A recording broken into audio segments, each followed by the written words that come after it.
Hello and welcome. I am Dr. Anil Joshi. Welcome you to my series Iconology and Temple Architecture Perspectives. In the context, we are going today to a totally different temple, not very well known. It is near Karmala. Lot of people go to Karmala for the Kamai temple, but very few visits this. It's a wonderful as far as archaeology is concerned and temple architecture is concerned. Lot of things has undergone renovations, and there are very few temples which are devoted to Naganathas. So you'll find temples which are different type, devoted to different gods. But as far as Naganath or a Shiva's form as a Naganatha is at very few places you'll find this temple. So we are going to visit this. It is Hivare near Karmala, and this temple is a Naganatha temple, which is a basically Shiva temple. But lot of sculptures we are going to see here today, which are all of all the traditions, though they are dominantly by the Nagas. So let's get going. So historically, let's go. What is historical? This temple is likely to belong to a century between 12th and 13th. So a lot of modifications, renovations are there. You can see the remnants of it. But basically, the basic structure appears to be in the Hemarpanthi style. That is Naganatha. It is a Shaiva shrine. It is established in the 12th or 13th century.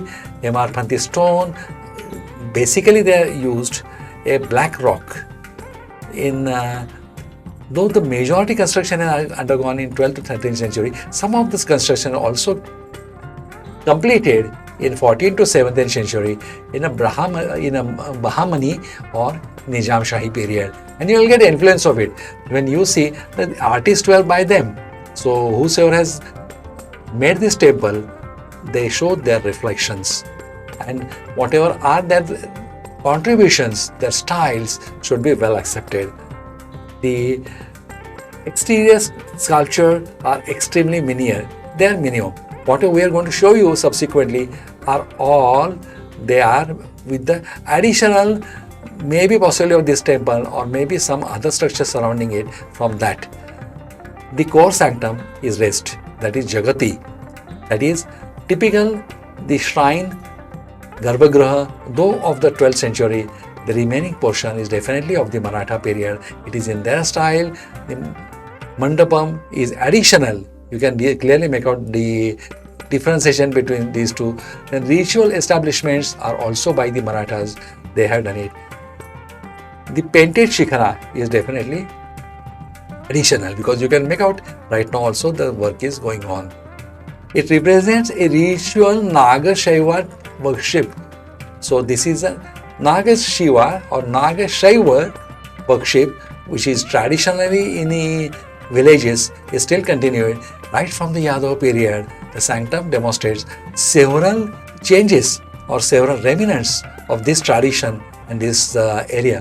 There is also Bhairava. It is due to how you can make out Bhairava. We are going to go in detail of this particular sculpture. We are going to find out, analyze it, and we will know how it is different. It has not a skull garland. You can see a lot of skeletons are there. This is extremely iconographic, ambiguously, but such a beautiful variation in the village temple traditionals, and they are preserved, they are protected, and they are basically because to get rid of the fear and to get a protection. So it is for the fertility, then restraint. Naga Puja is a lot of time done for this particular purpose.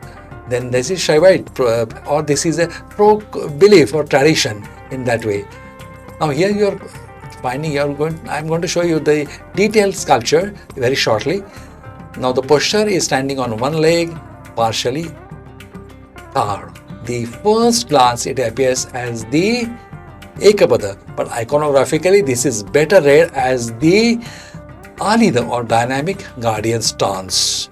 The one leg bears the weight. The other is raised, flex, raising us superintend and ring-like base common in Kshetrapalas. That's why we call this as a Kshetrapala. We are looking at it as Bhairava as a Now, Bhairav figure is extremely common in many of the temples of this area, but there are certain things which are here different, which are here same as that of the tradition, and some are which are totally missing in it. Now, iconography and architecture analysis. Overall, the architecture is impressive. The temple clearly shows multiple chronological layers, which explains why it feels unusual yet very nice and very different and very, very good for the study. That is intelligible. Now, stone base and the walls are of medieval core. Then the gold painted shikhara, modern ritual revolution. You can see the still scaffoldings and ladders there, sabha mandapas, ladder. Then it. In addition to that, there are many features which are its own. This is typical of the Deccan temple that survived Sultanate and post-Sultanate period. That is because of the area Karmana was belonging to the Maratha dynasty. Now look at this temple. Beautiful structure. You can find out a raised Jagati, not very classical of Hoysala. It is not a star shape, but it has got many different angles. Now surprisingly, the external wall is not showing any sculptures, no panels of Ramayana, no panels of Mahabharata. The Shikhara is not original, that you can easily make out. This is artificially made afterwards. It is added recently, now brightly painted and repetitive miniature niches. It has got decorative rather than structural. They do not sympathize anything iconologically or architecture wise. However, one iconographic feature is crucial, that is the serpent curved in relief. Running vertically along the shikharas, you can make out here what is the meaning of it. It confirms the deity as Naganatha, that is Saiva associated with Naga worship. It reflects local Naga Shiva synchronism common in ritual Maharashtra, possibly linked to fertility, curls, water protection and agrarian communities. So in that, this word agrarian means the people who are depending on the natural resources. Maybe farmers, maybe woodcutters, or sometimes they may be hunters. So all these people are under this group and it is worshipped. They were worshipping this type of Naga symbols, particularly Naganatha.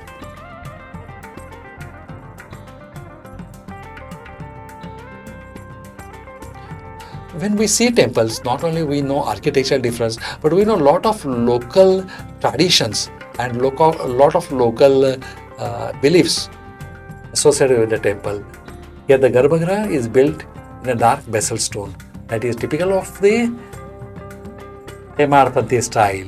Then plinth is slightly raised Jagati, but not typical of the Hoysala. It is not star shaped. These features strongly indicate Hemarpanthi, a late Yadav period, that is the 12th century. How we have come to 12th and 13th centuries because of the construction style of the late Yadavas, and that is combination with the Hemarpanthi style. So that's how a temple architecture helps us. We can make out the age of it looking at the sculptures and remaining things. Now, at the entrance, can you see Bhairav on the left pillar? Yes, we are going to magnify it and we are going to show you in more detail. Then Adhisthana or moldings show multiple horizontal moldings. Then Kapota like projections, what they do, they support a structural.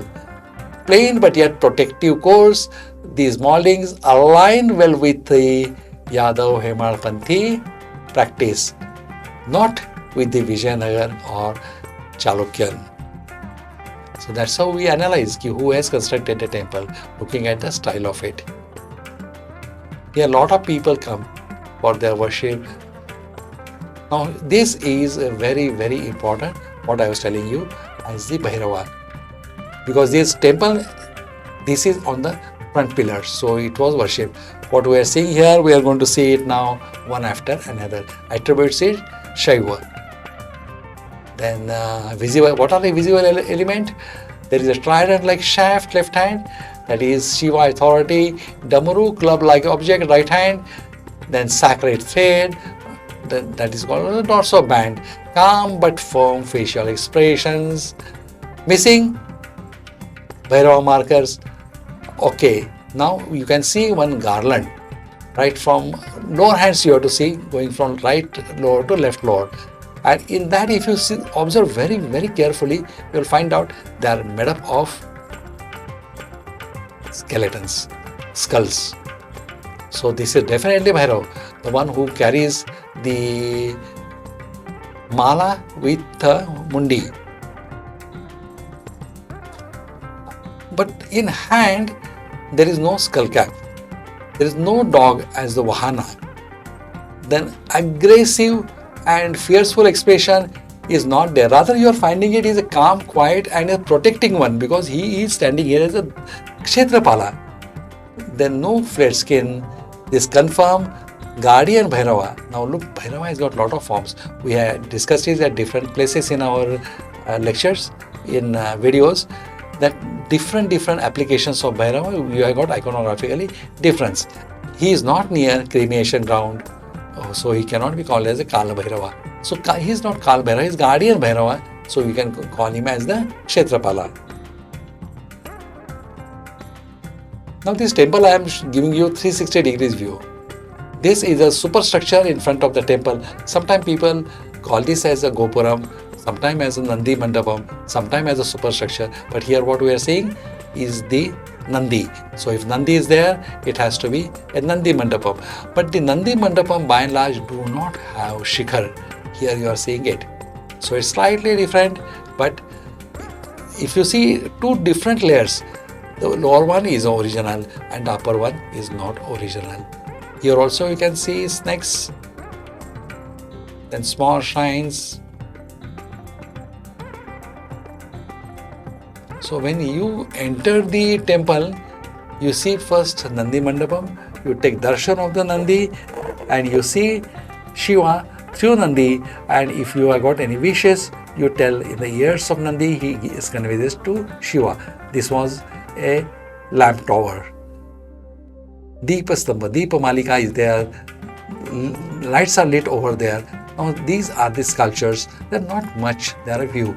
But whatever are few belongs to the earlier century. Now I separated them as far as possible and I am going to show you in different ways. We got videos also at the end of this lecture, so you can enjoy the videos also. These are the just designs on the wall. Here also designs on the wall. This is all the each and every corner of the temple I am showing you, so that you can analyze it and you can know the differences which I am telling you. Not only that, you can get some more also which I have not told. Now at each and every temple there is a water reservoir. That is called Pushkarani. So this is fairly resembling Pushkarani, unlike Karmala or unlike other temples here. Now these are the small shrines around.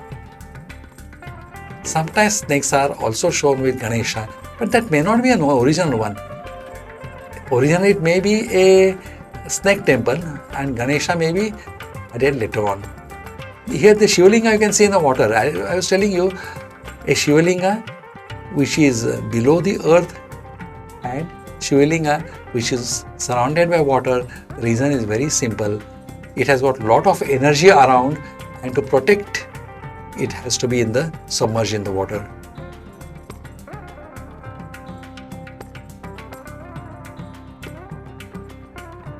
Now very easy to identify iconographically, Hanuman. This is a Veera Hanuman. Incidentally, if you want to know about the types of Hanuman iconography, yes, this belongs to Veera Hanumana, but we had discussed it in our different lectures. All the types of Hanuman, depending on their stance and in the way he stands, or what are the attributes in his hand, as a Veera Maruti or otherwise. Now here what we are seeing, different architectures. Here we are seeing Vishnu and Lakshmi Vishnu. This is a carving in this temple showing Lakshmi Narayan format. Then you can see Garuda.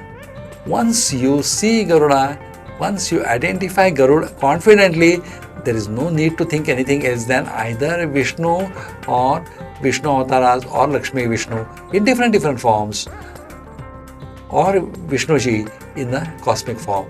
They are different, but identification of Garuda in here is important, either along with the sculpture deity or it is kept separately. Then Yadav temples of Maharashtra, then Kalyani Chalukyas, so also other temples of Hoysala has got this. So this may be from this temple, or they might have brought it from outside and kept it over here. So this placement is original, or it may be kept, it might have been kept afterwards. But if we take it as the original, then it becomes Naga, Bhairava, Lakshmi, Narayan and Shiva temple. Long name it will have. If at all, everything is original over here.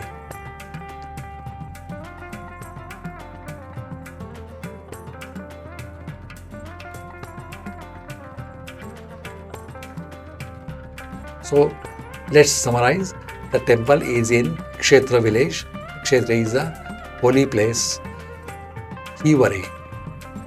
We are seeing here Shiva as a Kshetranatha or Kshetrapal. Here also we are finding Vishnu Bhagwan. He is a sustainer of cosmic order. So he is combined here. They are combined here, got the temple. Then there is also Naga, Bhairava, Garuda in all the contest. This matches the documents as a Naga Bhairava fertility symbolism or guardian deities. We are finding the Garuda as the kneeling and flying Garuda. Then compact body, long limbs, beak is there, and this is exclusive vehicle of the Vishnu Bhagwan. Then male deity, we can find Lakshmi in a Tribhanga stance. Then she has got heavy necklaces. Then there are ornaments all over the chest, and there is no independent Vahana for Sri Devi in all this. Now these are partially eroded, but you can make out that as far as screen is concerned, extreme right cannot make out. The lower one also is difficult to make out. This middle one is a hero stone or Virga, and towards the left is the Vishnu Bhagwan. So that is because of the ayudhas or attributes. Shivalingas, they are kept there. Incidentally, the big stone, you must have observed that it has got a niche where they were keeping pillar.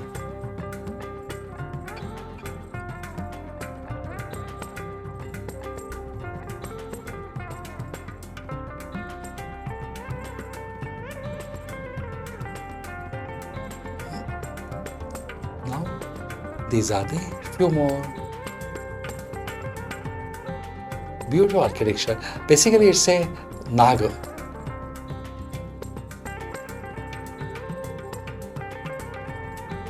Here also you are seeing dominance as far as sculptures are concerned.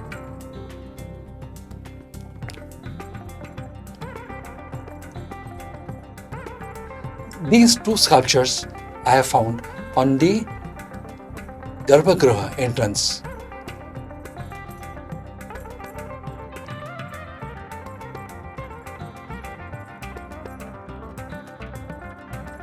Right side and the left side. Usually this place is meant for the not exactly Dwarapalas, but sometimes there are decorative motifs, sometimes there are Ganga, Yamuna or otherwise. But a lot of different types are there in this area, and it depends on the type of temple which it is. Okay, what is there on the Dwarapalas. Now, occasionally small Ganas are there. Then Lalata Bimba is there, usually Ganesha is there, then sometimes river goddesses are there, and all this is typical of the late Yadavas.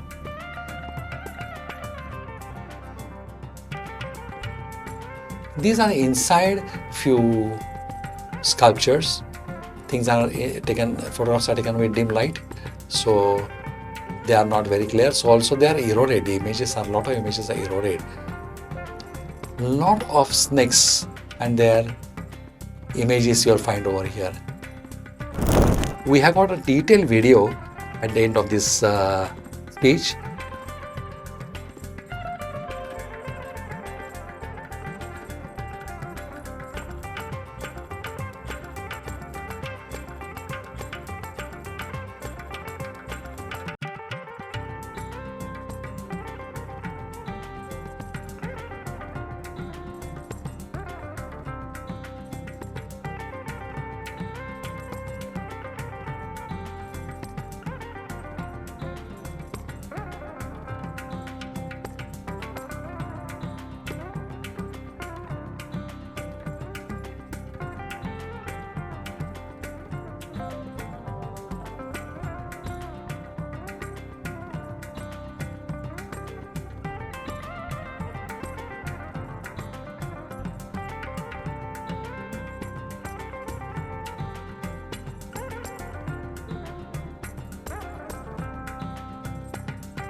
And with that, we are coming to the end of this lecture.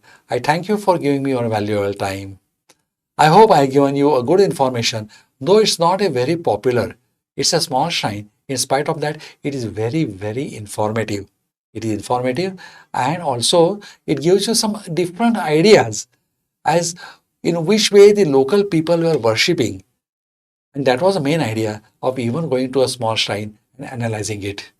I thank you, and I wish we'll meet again in next video very shortly. Till then, this is Dr. Anil Joshi logging off. Goodbye, good luck, and take care.